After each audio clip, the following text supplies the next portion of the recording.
ये एपिसोड 2 है। The mafia just love the girl forcefully. तो चलिए स्टोरी को कंटिन्यू करते हैं। स्टार्टिंग में हमें दिखाते हैं कि आज वानी और हुइन की शादी का दिन आ गया था।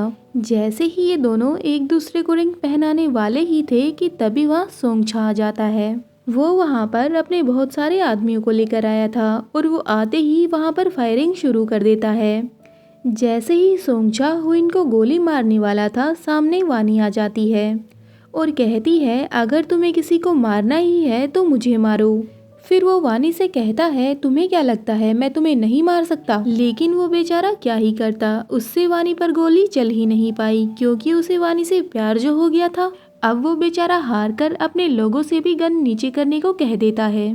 उसके बाद वो हुइन को पैसे का लालच देने की कोशिश करता है और उससे कहता है मैं ये चाहता हूँ कि ये सारा मैटर शांति से निपट जाए। लेकिन हुइन भी पैसों के लिए अपने प्यार को नहीं छोड़ने वाला था और वो पैसे लेता है और सोंगछा के ऊपर उछाल देता है। लेकिन उसकी लालची मोम सारे पैसों को इकट्ठा करने लगती है। अब उनका इवेंट तो सोंगछा ने खराब कर ही दिया था। ये सब देखकर वानी के डैड उसे वहाँ से लेकर जाने लगते हैं। वो वानी को कार में बिठा ही रहे थे कि पीछे से सोंगछा आता है और वानी को पकड़ लेता है और उसके क्लोज आकर उससे कहता है जब तक मैं जिंदा हूँ तब तक तुमसे कोई और शादी नहीं कर सकता। जितना जल्दी हो सके उतना जल्दी ये बात तुम अपने दिमाग में बिठा लो। और वानी के डैड से कहता है इसकी शादी किसी और से करने का ख्याल अपने दिमाग से निकाल दो। इतना बड़ा इंसिडेंट होने के बाद वानी की मोम तो कहती हैं कि हमें ये शहर ही छोड़ देना चाहिए। और तभी सोंगछा उनके घर पहुंच जाता है बहुत सारे पैसे और गिफ्ट्स लेकर, क्योंकि उसे तो यही लगता था कि सब कुछ पैसे से खरीदा जा सकता है और उसे लग रहा था कि इतना सारा पैसा देखकर वो लोग शादी के लिए मान जाएंगे। लेकिन सब कुछ उल्टा हो गया। वानी के डैड ने तो वो पैसे लेकर सोंगछा के मुंह पर ही मार दिए और उससे कहते हैं मेरे होते हुए ये शादी नहीं हो सकती, तुम हमें बार बार परेशान करने क्यों आ जाते हो। हमने तुम्हें एक बार मना कर दिया मतलब कर दिया, बार बार मुंह उठाकर हमारे घर आना बंद करो। डैड की ये बात सुनकर तो सोंगछा को भी गुस्सा आने लगता है और वो कहता है अब तक तो मैं आप लोगों को प्यार से समझा रहा था, लेकिन मैं बता देता हूँ 3 दिन बाद मैं वानी से शादी करने वाला हूँ, तब तक आप शादी के लिए जितनी तैयारियां करना चाहें कर सकते हैं। ये सब बातें कहकर सोंगछा वहाँ से चला जाता है। फिर कुछ टाइम बाद सोंगछा को पता लगता है कि उसके दिए हुए पैसे वानी की फैमिली ने डोनेट कर दिए हैं और इसके साथ साथ वो लोग तो घर छोड़कर भी चले गए और यहाँ तक कि वानी ने अपनी जॉब से भी रिजाइन कर दिया है। और ये सब सुनने के बाद सोंगछा तो एकदम से भड़क जाता है और उसके बाद वो अपने सभी आदमियों को बुलाता है और ऑर्डर दे देता है वानी और उसकी फैमिली दुनिया के चाहे किसी भी कोने में हो उन्हें ढूंढकर यहाँ पर लेकर आओ। अगले दिन सोंगछा पुलिस स्टेशन जाता है और वानी के डैड उसे वहाँ पर देखकर हैरान ही हो गए। वो उसे कहते हैं तुम एक गैंगस्टर होकर पुलिस स्टेशन में आ गए।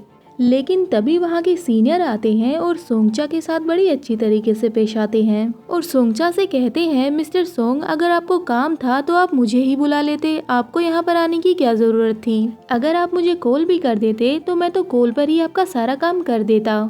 उसके बाद सोंगछा को वो ऑफिसर अपने ऑफिस में ले जाता है और उससे पूछता है कि आपको क्या काम था। फिर सोंगछा उसे अपना काम बता देता है। थोड़ी देर बाद हमें पता चलता है कि वो काम क्या था। अब हमें दिखाते हैं कि वानी को पता चलता है कि उसके डैड को अरेस्ट कर लिया है। उसके डैड को रिश्वत लेने के केस में अरेस्ट कर लिया। उसकी मोम बहुत ज्यादा परेशान लग रही थी, लेकिन वानी को समझ में आ गया था कि ये सब किसने करवाया है। उसे अच्छे से मालूम था कि ये सब सोंगछा ने ही करवाया है और अब वानी तो सीधा सोंगछा के पास ही आ गई थी। वहाँ पर जाकर वानी सोंगछा का नाम लेती है और उसे कहती है कि मेरे डैड को छुड़वाओ। लेकिन सोंगछा उससे कहता है तुमने मेरा नाम पहली बार लिया है, एक बार दोबारा से लो ना प्लीज, क्योंकि वानी के मुँह से अपना नाम सुनना उसे काफी ज्यादा अच्छा लगा। उसके बाद वो वानी के पास आता है और उससे कहता है अब तो तुम्हें समझ आ ही गया होगा कि मेरी पहुंच कहाँ तक है, तो ये बात तुम्हें समझ लेनी चाहिए कि मैं जो भी कहूँगा तुम्हें वही करना होगा। उसके बाद वो वानी से कहता है कि मेरे पास आओ और जब वानी उसके पास आती है तो वो एकदम से वानी को किस करने लगता है और वानी से कहता है अगर तुम मेरी बात मानती हो तो तुम्हारी फैमिली भी सेफ रहेगी और मैं भी खुश रहूँगा और इसी तरह सब कुछ ठीक हो सकता है। जब वानी यहाँ से रोते हुए जा रही थी तो रास्ते में से हुइन मिल जाता है। हुइन को भी पता चल चुका था कि वानी के डैड को अरेस्ट कर लिया गया है। वानी को अपने डैड के लिए लॉयर हायर करने के लिए पैसों की ज़रूरत थी। हुइन तो इसकी मदद करना चाहता था, लेकिन उसकी मॉम इस चीज़ के खिलाफ थी, क्योंकि उसने सोंगचा से पैसे जो लिए थे और साथ में उसकी मॉम उसे ब्लैकमेल भी करने लगी थी। अगर तुमने वानी का साथ दिया तो जो तुम्हारा राज है वो मैं सबको बता दूंगी, और इसके बाद वानी तुमसे शादी तो दूर तुम्हें देखना भी पसंद नहीं करेगी। अब मॉम की ये बात सुनकर सोंगचा भी थोड़ा डर जाता है और वानी को एक्सक्यूज देने लगता है। अब वो क्या सीक्रेट है ये हमें शायद बाद में पता चलेगा। अब तो वानी के पास कोई भी ऑप्शन नहीं बचा था सोंगचा से शादी करने के अलावा। नेक्स्ट सीन में हम देखते हैं कि सोंगचा अपनी बॉडीगार्ड्स के साथ जा रहा था। वहीं पर भागकर हुइन आ जाता है और सोंगचा को मुक्का मारता है और उसे कहता है कि तुमने ये सब क्या कर दिया। तो सोंगचा उससे कहता है कि मैं वानी को पाने के लिए सब कुछ कर सकता हूँ, और तुम्हारे लिए भी अच्छा यही होगा कि तुम उससे दूर रहो। वो मेरी वुमन है और मैं ये तुम्हें लास्ट वार्निंग दे रहा हूँ। अगर दोबारा से तुमने बीच में टांग अड़ाई तो देख लेना तुम्हारे साथ क्या होगा। नेक्स्ट सीन में हमें दिखाते हैं कि वानी के फादर जेल से बाहर आ चुके थे, लेकिन वो वानी पर बहुत ज्यादा गुस्सा करते हैं और उसे कहते हैं कि तुमने उससे शादी के लिए हाँ क्यों कर दी। मैंने कोई भी रिश्वत नहीं ली थी और ना ही उन लोगों के पास कोई सबूत था। मैं जल्दी ही बाहर आ जाता, लेकिन तुमने ऐसा क्यों किया। लेकिन वानी भी क्या ही करती, ये बहुत ज़्यादा डर गई थी और इसे अपने डैड से बहुत प्यार था। इसे जो सही लगा इसने वही किया। नेक्स्ट सीन में हमें दिखाते हैं कि वानी के घर पे सोंगचा की बहन आती है और वो वानी को काफ़ी सारे पैसे दिखाते हुए उससे कहती है मेरे भाई को शादी के लिए मना कर दो और ये सारे पैसे तुम रख सकती हो। और इसके साथ साथ वो वानी को और उसकी माँ को काफ़ी ज़्यादा बुरा भला भी कहती है। उसने तो ये तक कह दिया कि तुम मिडिल क्लास लोगों का काम ही है अमीर लोगों को फंसाना, और शायद तुमने ये सब अपनी माँ से ही सीखा होगा। ये बात सुनकर तो वानी को बहुत ज़्यादा गुस्सा आ जाता है और वो कहती है मुझे कोई शौक नहीं है तुम्हारे भाई से शादी करने का, वो खुद ही मेरे पीछे पड़ा हुआ है, तो तुम ही जाकर अपने भाई को समझाओ। वानी को तो यहाँ पर इतना ज़्यादा गुस्सा आता है कि वो तो इसकी धुलाई करने पर तुलाई थी। फिर ये घर जाती है और अपने भाई से शिकायतें करने लगती है कि देखो उस लड़की ने मेरे साथ कैसा बिहेव किया, मुझे लगता है कि तुम्हें उस लड़की को छोड़ देना चाहिए। फिर सोंगचा अपनी बहन से कहता है ये लो वाइन और तुम उसके बदले ये मेरे मुंह पर मार दो, उसका बदला तुम मुझसे ले सकती हो, लेकिन ये शादी किसी भी कीमत पर नहीं रुकने वाली।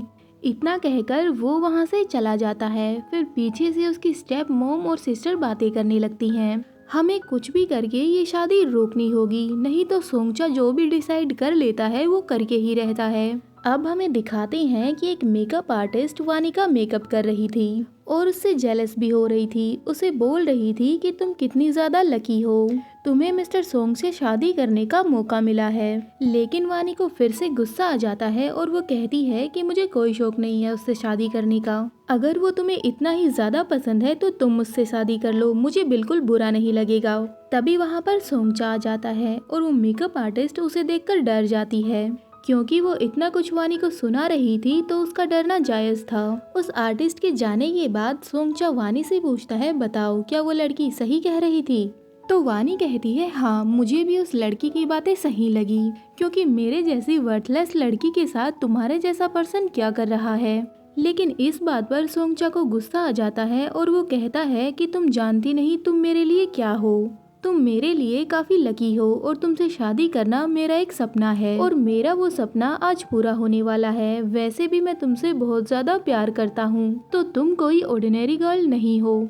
अब हमें दूसरी ओर हुइन दिखाते हैं जिसे उसकी मोम घर से ही नहीं निकलने दे रही थी, और तभी उसे पता चलता है कि उसकी शादी वाले दिन माफिया को कॉल करके उसकी मोम ने ही बुलाया था, क्योंकि वो कोई भी पंगा नहीं लेना चाहती थी और वो नहीं चाहती थी कि उनके बेटे को कोई नुकसान हो। ये बात पता चलने के बाद हुइन तो अपनी मोम की जरा भी नहीं सुनता और वहाँ से चला जाता है। नेक्स्ट सीन में हमें वानी की वेडिंग सेरेमनी दिखाते हैं, जहाँ पर उसके मोम डैड आ तो गए थे लेकिन जरा भी खुश नहीं थे।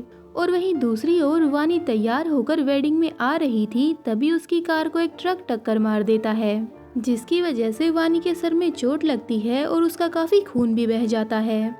और तभी वो ड्राइवर सोंगचा की मॉम को कॉल करके कहता है कि आपने जो काम दिया था वो मैंने कर दिया है। सोंगचा का बॉडीगार्ड आकर उसे ये बात बताता है, लेकिन जब तक सोंगचा वानी की गाड़ी के पास पहुंचता है तब तक वहां पर आग लग चुकी थी। ये देखकर सोंगचा बहुत परेशान हो जाता है और रोने लगता है। सोंगचा तो जैसे पागल ही हो गया था, वो वानी के लिए उस आग में भी कूदने को तैयार था, लेकिन पुलिस उसे आगे नहीं जाने दे रही थी क्योंकि गाड़ी में आग लग चुकी थी और लाश अभी तक जल चुकी होगी। आज तक वो किसी के लिए नहीं रोया था, लेकिन अब उसने अपना प्यार खो दिया था। लेकिन एक बात तो सोंगचा को समझ आ गई थी कि ये एक्सीडेंट ऐसे ही नहीं हुआ है, ये पूरी प्लानिंग के साथ किया गया है। और ये तुरंत अपने आदमियों को कह देता है कि जिसने भी ये किया है उसे मेरे पास लेकर आओ, मैं उसे नर्क तक पहुंचा कर रहूंगा, मैं उसे अपने हाथों से मारूंगा। और वहीं दूसरी तरफ वानी के पेरेंट्स का तो रो रो कर बुरा हाल था। इतनी यंग एज में उनका बेटा तो उन्हें छोड़कर चला ही गया था और अब बेटी भी चली गई। तभी वहां पर हुइन की एंट्री होती है और वो उन्हें कहता है कि मैं आप दोनों को कुछ दिखाना चाहता हूँ। वो उन्हें एक घर में ले जाता है। वहाँ पर वानी जिंदा बैठी हुई थी। उसके मॉम डैड उसे जिंदा देखकर काफी खुश होते हैं। फिर वानी उन्हें बताती है कि वो कैसे जिंदा बची, कि कैसे जब वानी की गाड़ी का एक्सीडेंट हुआ तो हुइन वहीं से गुजर रहा था और उसी ने वानी को रेस्क्यू किया था और गाड़ी को भी आग हुइन ने ही लगाई थी, ताकि लोगों को ये ना पता चले कि वानी जिंदा है या फिर मर गई। तभी हुइन ने कहा कि ये लोग कुछ दिनों तक उसी के घर रह सकते हैं, लेकिन हुइन की मॉम कहाँ मानने वाली थी। वो वानी को थप्पड़ लगा देती हैं और वहाँ से जाने के लिए कहती हैं और साथ में ये भी कहती हैं कि तुम मेरे बेटे का पीछा छोड़ क्यों नहीं देती, अब क्या उसकी जान लेकर रहोगी। वानी की कुछ गलती भी नहीं थी, फिर भी उसे इतना कुछ सुनना पड़ा। ऐसे ही जब एक दिन वानी रोड से जा रही थी तो सोंगचा की नजर उस पर पड़ जाती है। सोंगचा भी अपनी कार से उसी रोड से जा रहा था, वो काफी उदास लग रहा था। तभी उसकी नजर वानी पे पड़ती है और वो उसे पहचान जाता है।